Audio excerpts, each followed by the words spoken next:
As the editor of the hometown Jewish newspaper, I see so many stories of how Federation and its agencies link our community, unite our community. Approximately 2 years ago, we put in an item in the paper about how senior citizens in the Jewish Federation's apartment buildings and housing needed a bus in order to come to some of the activities here at the JCC. One of our readers saw that and decided to donate matching funds in order to help buy a bus. One of the most moving and powerful things I've seen in the 17 years that I've worked at the JCC is the day one of our individuals who attend our Chad special needs programs was in the building, and previously every day that she came to programming, her father would escort her up the stairs. One day I happened to walk out to the lobby. It was the first day that she came in the front door, went up the stairs, and went to the programming by herself. The father had tears streaming down his eyes, and it was really unbelievable to see that after 6 years that she had gotten so comfortable that she was then able to go up to programming by herself.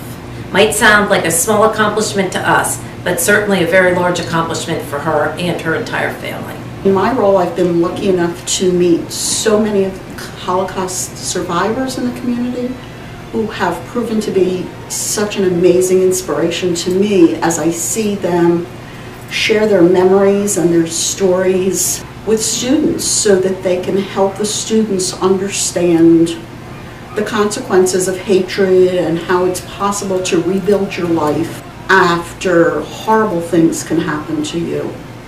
And it's just amazing to watch them each day. Working at Samos JFCS is not just a job, but rather a passion and a commitment. Each client and scenario is unique and intense.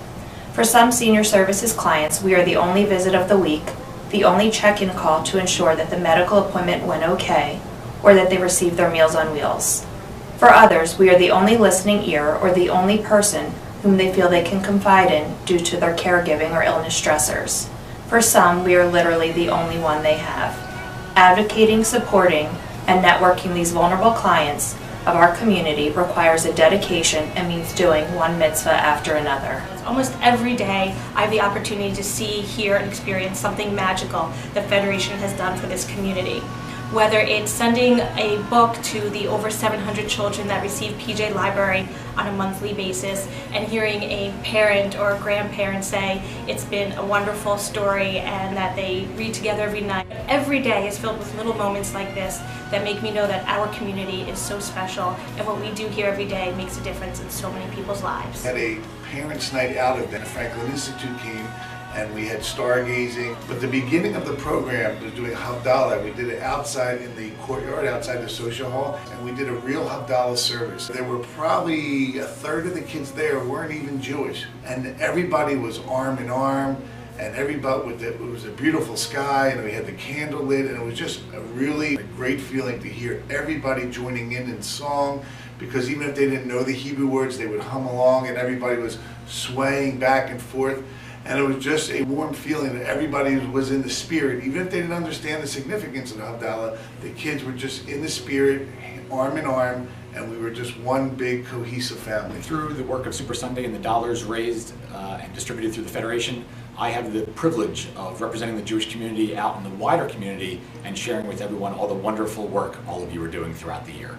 Last year, I was the PTA president at Cooper Elementary School. We received a grant for a peaceful playground. This is a public school, and we were so grateful to get money through the Jewish Community Foundation and the ADL No Place for Hate. Also, my brother-in-law has special needs, and he did a 6-month program called Soups and Sweets, where he learned how to be a cook, and right now they're currently helping him find a job. And we're so grateful for that help personally. Every time I write a story, I really understand how these programs affect people, real people, people like my family, like the kids in my community. Hi, my name is Gail Cohen. I'm the Early Childhood Director at the CATS JCC. We had one particular parent who was going to have to pull her child out because financially she could no longer afford it as she was starting her own business. And thanks to Jewish Federation, she was able to keep her children here, and she was able to start her business. I'd like to tell you a few things that Jewish Federation does to help some of our families and their children in our community. The Gift of Israel program, the Federation gives $100 for each child each year, so they have $700 towards an Israel trip. The other thing that is very beneficial to our students is our scholarship program. We offer scholarships for summer camp and Israel programs.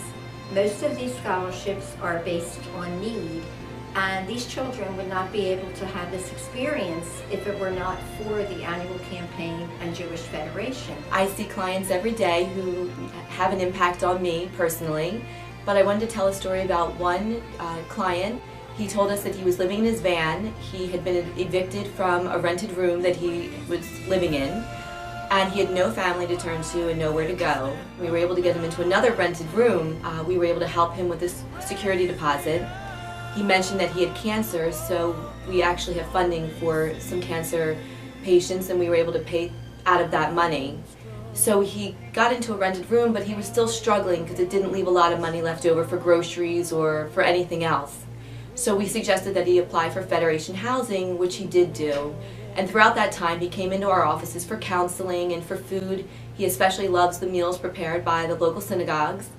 And we really got to know each other. And last July, he got a call that he was eligible to move into the Gesher house. So now, he's 80 years old. This is a year and a half later. He has a roof over his head. He's able to afford the rent. He's making a new life for himself, and for the first time in a long time, he has some security. Hi, my name's Kim. I work for the Federation, and I'm also a companion for Aleph. One of the best experiences I've had is that companion for a gentleman, and we go to the theater a lot together, and unfortunately he broke his hip, and we took a visit to Lionsgate, and when we walked into the room, he had the biggest smile on his face, and it just filled my heart with immense joy to know that we made a difference in his life, and that made a huge difference in my life as well. I'm Suzanne Post, and I work in the adult department here at the Katz JCC. I get at least a story a day. I'm so privileged and happy to be working in this department because of those stories. One in particular has to do with a woman who stopped me right before she got on our adult services bus, and she told me about her Holocaust experience and when she was freed and liberated. It's absolutely a privilege to be able to hear all kinds of stories. Hi, I'm Susie Shabelson, the Associate Director of Early Childhood, and I was asked to give a heartwarming story about one of our families. The family that came to mind first is a family who actually came to observe our infant program. The family was moving here from another country. They were expecting a baby, and they loved everything, and I hadn't heard from them for a couple of weeks, so I gave them a call. They told me that the baby was born, I think it was 13 weeks early. We had kept in touch throughout the whole time that the baby was in the hospital, and she was old enough and well enough, she did come to our program and stayed all through kindergarten, as did her 2-year younger sister. That little girl is now 11, her sister's 9. And I know that the family is still involved with Just for Kids. They've made many, many friends, the children and the parents. Without us, I don't know where they would have found a home away from home. Hi, I'm Marcia Wiener-Lahab, the Director of the Adult Cultural and Judaic Department here at the JCC. I would just like to tell you a personal story. I have a son, Adam, who was born with cerebral palsy. We moved to this community when he was in 2nd grade. From that time on, we realized that when we were here, we were at the right place. From Open Hearts, Open Doors, to SIP shops at JFCS that assisted his brother Adam in dealing with his cerebral palsy, to the Ahad department, to then Adam going to camp as a camper, becoming an advocate for kids more challenged than he through Ahad, and then working in early childhood, and then being hired as the first male teacher in early childhood. He is not only a success to himself and to his family, but also to this great federation. Thank you very much. Hi everyone. I just want to take this opportunity to thank each and every one of you for coming to the breakfast this year. and to also say, who knows better than all of you what you do each and every day to enrich the lives of the people living in this community, to lift them up when they're down, to give them shelter when they need it, to give them the self-esteem and self-worth by cheering them on in a sporting event, by giving them scholarship to be able to go to a camp. It's unbelievable. You are the people who are delivering the stories of the heart. You deliver it through the work that you do all day, every day, year after year after year.